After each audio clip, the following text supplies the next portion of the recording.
Bonjour et bienvenue, c'est Philippe Mariot, artiste, auteur et chercheur en géométrie sacrée. Dans cette vidéo, je vais vous parler d'une figure sacrée qui m'a servi de base à l'ensemble de mes travaux. Sans elle, je n'y serais jamais arrivé.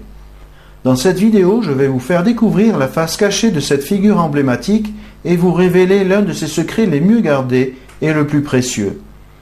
Dans cette vidéo, vous allez donc découvrir la quadrature du cercle avec tous les trésors qu'elle contient. Alors, vous êtes prêts ? Ok, allons-y. La quadrature du cercle est une figure géométrique très particulière parce qu'elle associe deux formes géométriques qui sont diamétralement opposées et qui sont le cercle et le carré. Elles sont diamétralement opposées parce qu'elles incarnent des aspects bien différents en matière de géométrie.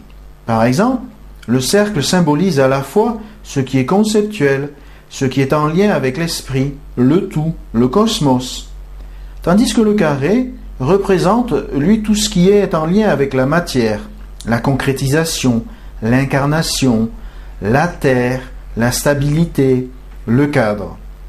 Ce qui est intéressant lorsque nous sommes en présence de deux extrêmes, comme c'est le cas avec le cercle et le carré, c'est de trouver leur point de rencontre, le point où ils seront en situation d'équilibre, et c'est ce que permet justement la quadrature du cercle.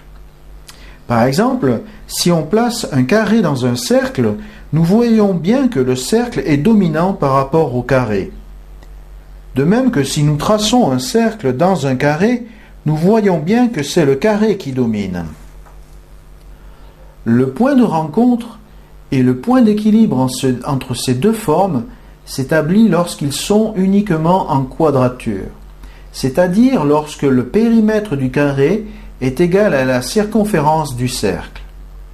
Par exemple, si nous avons un carré de 14 cm de côté, son périmètre sera égal à 4 fois 14 cm, c'est-à-dire 56 cm.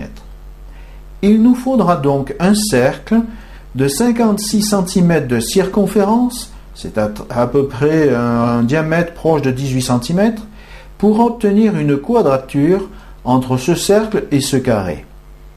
Il existe bien sûr des moyens plus simples de réaliser une quadrature grâce à des méthodes de tracé, sans être obligé d'en passer par des calculs arithmétiques. Vous trouverez d'ailleurs sous cette vidéo un document à télécharger qui va vous permettre de tracer une quadrature avec une grande facilité. Ce qui rend si unique et si particulier la quadrature du cercle, c'est l'union du cercle et du carré avec le nombre d'or. Le nombre d'or est présent lorsque nous mesurons la distance entre les points A et B et que nous la divisons par la distance entre les points O et B. Nous obtenons alors comme résultat 1,618, qui est justement le nombre d'or. Comme je vous l'ai dit dans la vidéo sur les amandes de ratio phi, la seule présence du nombre d'or suffit à connecter la figure géométrique dans laquelle il se trouve pour connecter cette figure avec ce continuum sacré de la création. Il sert de lien et de passerelle à ce flux d'énergie perpétuelle qui élève considérablement la vibration de cette figure et la rend vibrante, voire vivante. Mais ce n'est pas tout, car la quadrature du cercle a encore un secret bien gardé et que je vais vous révéler aussi. Et cela va vous donner un aperçu de la puissance de cette figure géométrique, car elle contient en elle une autre forme sacrée, bien connue de tous, et dont la puissance n'est plus à prouver. Je veux vous parler de la pyramide. La pyramide, la même que celle de Khéops en Égypte. Voilà un aspect caché qui rend la quadrature du cercle si particulière. Et ce n'est pas tout. Je vous ai gardé le meilleur pour la fin. Tout simplement parce que ce meilleur en question a une énorme importance lorsque vous visionnerez la vidéo sur la grille de la conscience humaine, ce qui vous permettra de mieux comprendre encore le phénomène des crop circles. Le secret que je tenais à partager avec vous est le suivant. Lorsqu'il y a quadrature entre un cercle et un carré, cela génère un champ actif d'énergie tout à fait particulier qui est propice à l'épanouissement de la conscience. Qu'est-ce que cela veut dire ? Cela veut dire tout simplement que lorsque le cercle et le carré sont en quadrature, ils se trouvent alors en situation d'équilibre dynamique qui, comme le plus et le moins en électricité, génère alors un champ de lumière, ce qui permet à notre conscience de s'épanouir davantage. Ceci est une information précieuse et capitale qui prendra encore plus de sens dans la vidéo sur la grille de la conscience humaine.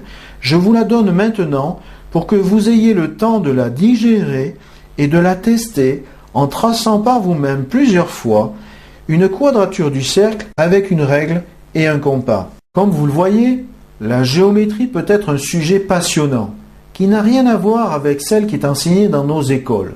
La quadrature en est un bel exemple. Ce que vous avez à retenir sur cette vidéo, ce sont essentiellement deux choses. La première, c'est que la quadrature du cercle symbolise la rencontre harmonieuse entre l'esprit et la matière.